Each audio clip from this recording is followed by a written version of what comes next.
जोहार। राष्ट्रीय आदिवासी अखबार दलित आदिवासी दुनिया के वीडियो एडिशन में मैं मुक्ति तिर्की आपसे बातचीत कर रहा हूँ। आज हमारे साथ बातचीत करने के लिए अखिल भारतीय आदिवासी विकास परिषद के राष्ट्रीय अध्यक्ष माननीय सोमजी भाई डामोर साहब यहाँ पर मौजूद हैं और मैं आपका परिचय से कराना चाहूँगा। माननीय सोमजी भाई डामोर साहब जो कि अखिल भारतीय आदिवासी विकास परिषद के राष्ट्रीय अध्यक्ष हैं। डामोर साहब, आपका स्वागत है। जय आदिवासी। जय आदिवासी। आज आपने या हम लोग सभी लोग ने मिल करके दिल्ली प्रदेश आदिवासी विकास परिषद का गठन किया है। इस विषय में आप क्या कहते हैं, आदिवासियों के लिए क्या संदेश देना चाहते हैं? देखो, हमारी जो अखिल भारतीय आदिवासी विकास परिषद है जी, उसकी 31 राज्यों में प्रदेश शाखाएं, 31 राज्यों में। वाह। इसमें संघ प्रदेश भी आ जाता है, जी उसको भी राज्य का दर्जा है। जी हम ये संदेश देना चाहते हैं कि आदिवासी को जो समस्या है, जी ठेठ गांव से सभी आदिवासी की जो समस्या है, इस समस्या को नेशनल लेवल पर भारत सरकार या राज्य सरकार को देने के लिए ये संगठन जागृति लाती है। जी हाँ। जागृति ला के संगठन बनाती है और संगठन बना के हमारी ताकत बनेगी और ताकत के वजह से हमारे सरकार के साथ जो भी प्रश्न है वो हम चर्चा करेंगे।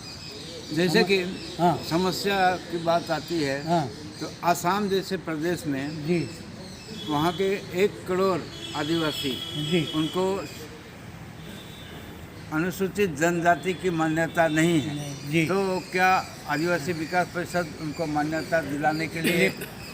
बिल्कुल हम इसके साथ हैं।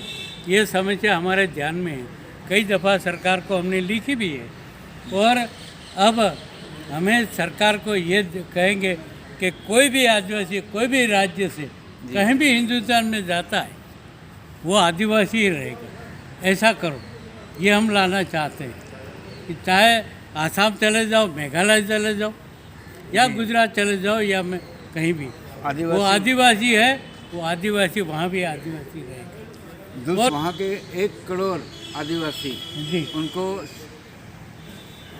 अनुसूचित जनजाति की मान्यता नहीं है। जी तो क्या आदिवासी विकास परिषद उनको मान्यता दिलाने के लिए? बिल्कुल हम इसके साथ हैं।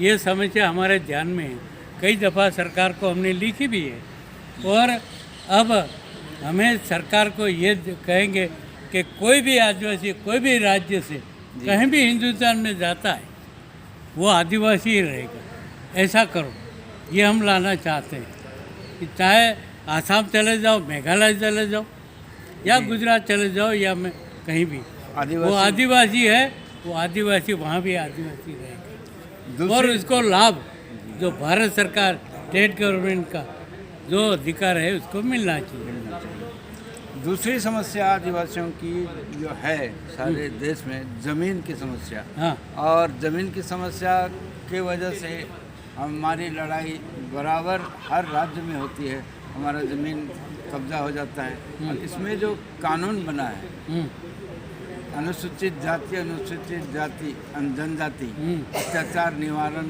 अधिनियम, ये अधिनियम बहुत ज़्यादा लागू ही नहीं होता है। तो इसके लिए हम हाँ, तो ये इसमें हमारी जिम्मेदारी है। जी हम लोगों को आदिवासी को कहना चाहिए कि आपका ये अधिकार है, उसका आप उपयोग करो, हम आपके साथ हैं। चलो कंप्लेंट करो। कंप्लेंट हमें वो जानता नहीं कि इसका अधिकार के लिए मुझे कहाँ जाना है। जी वो नहीं जानते, अनपढ़ है, जी जानता नहीं है। तो हमें लोग उसको जागृत करें, उसके पास जाएंगे या मीटिंग करके सबका कार्यक्रम को पता होना चाहिए, इस एक्ट के लिए ऐसा ऐसा करना चाहिए। तो इसके लिए हम कटिबद्ध। दूसरी बात, 5वीं अनुसूची के जो प्रावधान हैं उनको भी लागू करने में बहुत सारे सरकार आनाकानी करती है या लागू नहीं हो पाता जी। है, तो हम आपसे निवेदन करेंगे कि 5वीं अनुसूची के प्रावधानों को लागू करने के लिए भी आदिवासी विकास परिषद की तरफ से आवाज़ उठाया जाए। उठाएंगे हम।